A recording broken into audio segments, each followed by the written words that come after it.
प्यारे बच्चों, आपका दिन मंगलमय हो। अगर आप नए हैं तो इस चैनल को सब्सक्राइब कर लें। आज हम शुरू करेंगे पाठ नंबर 9, छोटी छोटी बातें। इसमें ऐसी बातें बताई जाएंगी जो हमारे जीवन में बहुत महत्वपूर्ण है, स्वास्थ्य के लिए बहुत जरूरी है। इनका ध्यान रखना हमारे स्वास्थ्य के लिए बहुत आवश्यक है। तो देखें, पहले शब्दार्थ। सर्वश्रेष्ठ, सबसे अच्छा। दायित्व, जिम्मेदारी। कवि शिरोमणि, कवियों में सबसे श्रेष्ठ। स्वच्छता, साफ सफाई। अभिभावक, रक्षा व देखभाल करने वाला। लार्वा, मच्छर के अंडे से निकलने वाला जीव। हितकर, कल्याणकारी, लाभदायक जिसे बोलते हैं। हैजा, टाइफाइड, बीमारियों के नाम हैं। भोज्य, खाने योग्य। मृगी, एक बीमारी। हीमोग्लोबिन, रक्त में लाल कोशिका का नाम है। ये आहुति डालना, योगदान देना, सहयोग करना। पाठ के बारे में देखें। इस पाठ में शरीर को स्वच्छ रखने तथा बीमारियों से बचने के अनेक उपायों को स्पष्ट किया गया है। इसमें भारत सरकार द्वारा चलाए जा रहे स्वच्छ भारत अभियान के तहत किए जा रहे प्रयासों व लक्ष्यों का भी उल्लेख किया गया है। हर वर्ष 5 अक्टूबर को हैंड वॉश डे मनाया जाता है। ये याद रखना है, 5 अक्टूबर को हैंड वॉश डे मनाया जाता है। पाठ का सार देखें।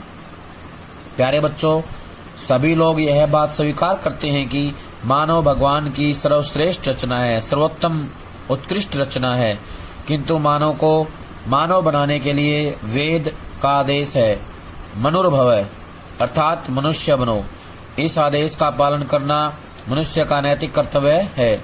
मनुष्य बनने के साथ ही कार्य करने के साधन रूप इस शरीर को स्वच्छ व स्वस्थ रखना भी हमारा दायित्व है। दायित्व होता है जिम्मेदारी, उत्तरदायित्व।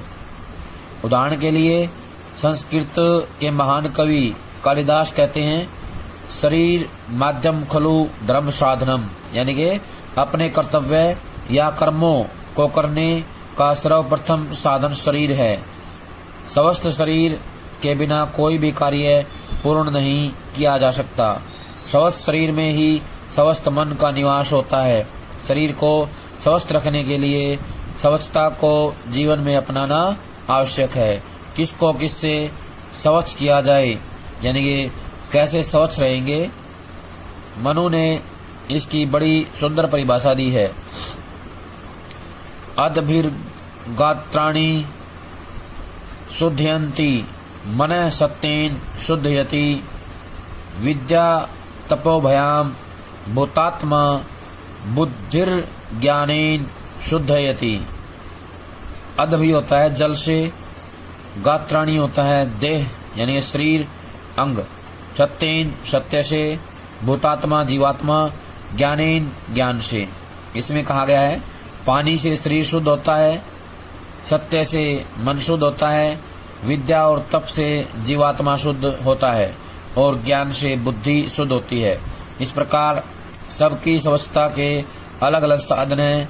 हम यहाँ दैनिक जीवन में काम करने में आने वाली स्वच्छता संबंधी अन्य बातों पर विचार करेंगे। सभी माता पिता व अभिभावकों को बचपन से ही अपने बच्चों में सफाई की आदत डाल देनी चाहिए, यथा अपने कपड़े साफ रखना, नाखून काट कर रखना, अपना सारा सामान सुव्यवस्थित रखना आदि। भोजन करने से पहले व बाद में, सोच जाने के बाद, मिट्टी व गोबर में काम करने के बाद हमें साबुन से अपने हाथ धोने चाहिए। यात्रा करके आने के बाद भी हाथ धोने चाहिए। ऐसा करके हम संक्रामक रोगों से बच सकते हैं। इसके महत्व को ध्यान में रखते हुए अंतर्राष्ट्रीय स्तर पर 5 अक्टूबर को हैंड वॉश डे मनाया जाता है।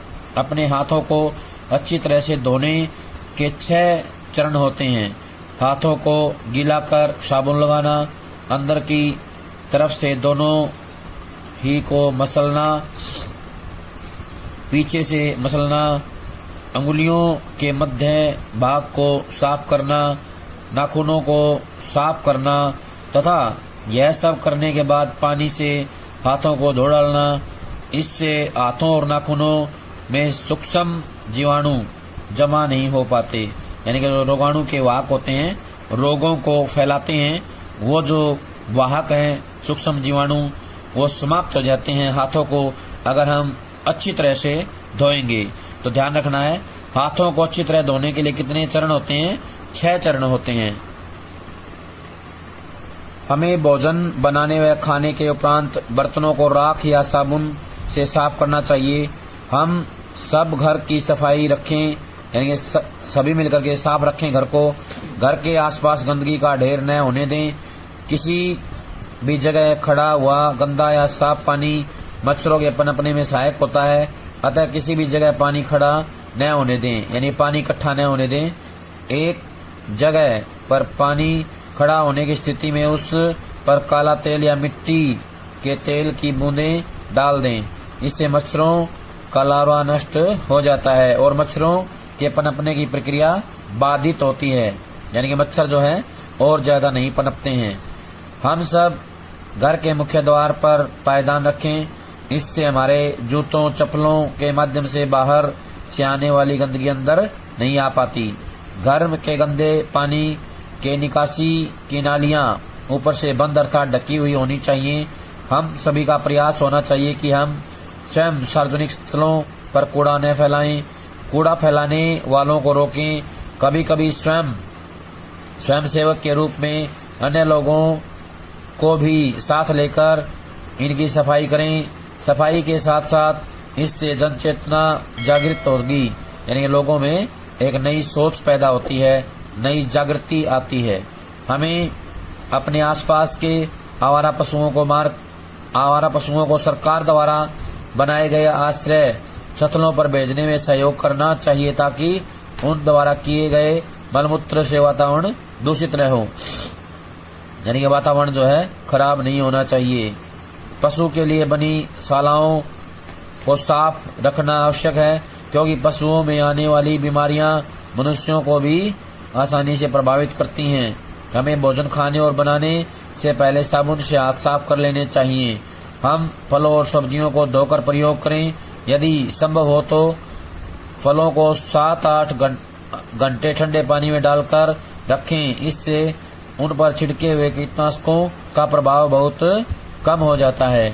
हम सभी को सड़क किनारे बिना ढके रखे फलों की चाट, भोजन, गन्ने का रस, बहुत समय से रखा हुआ फलों का रस, बासी भोजन, चावल आदि के प्रयोग से बचना चाहिए। इनसे संक्रामक बीमारियां फैलने का खतरा अधिक मात्रा में होता है। वर्षा के दिनों में पानी उबालकर, छानकर या फिल्टर करके पीना स्वास्थ्य के लिए हितकर है, अन्यथा इन दिनों में उल्टी, दस्त, हैजा बुखार, टाइफाइड बुखार, आंखों की बीमारियां हो जाती हैं। उल्टी दस्त होने पर नमक चीनी के घोल वाला उबला हुआ पानी पीना चाहिए अथवा ORS का घोल बनाकर पीना चाहिए। शरीर में पानी की मात्रा कम न होने दें। भोज्य पदार्थों की सफाई बीमारियों से बचने के लिए अत्यंत आवश्यक है। दूध या दूध से बने पदार्थ, मांस, अंडे, मछली, उबले हुए चावल आदि को चावल आदि की बहुत सफाई रखनी चाहिए, क्योंकि इनमें सूक्ष्म जीवाणु बहुत तेजी से पनपते हैं। जैसे दही जमाने के लिए हम दूध में थोड़ा सा दही मिला देते हैं, जो सारे दूध को 3 घंटे में दही का रूप दे देता है। दूध को दही में बदलने वाले जीवाणु को लैक्टोबैसिलस कहते हैं। जिस गति से यह जीवाणु दूध को संक्रमित करता है, उसी गति से अन्य हानिकारक सूक्ष्म जीवाणु हमारे भोजन को संक्रमित करते हैं। अतः संक्रमित भोजन खाने से बचना चाहिए। कहने का आशय है कि हमें दूषित भोजन से दूर रहना चाहिए, उससे बचना चाहिए। मटके या पानी के बर्तन से पानी पीने के लिए डंडी वाली लुटिया का प्रयोग करें। किसी को गिलास से पानी देते समय पानी के साथ अपनी उंगलियों का स्पर्श न होने दें। धुले हुए व साफ कपड़े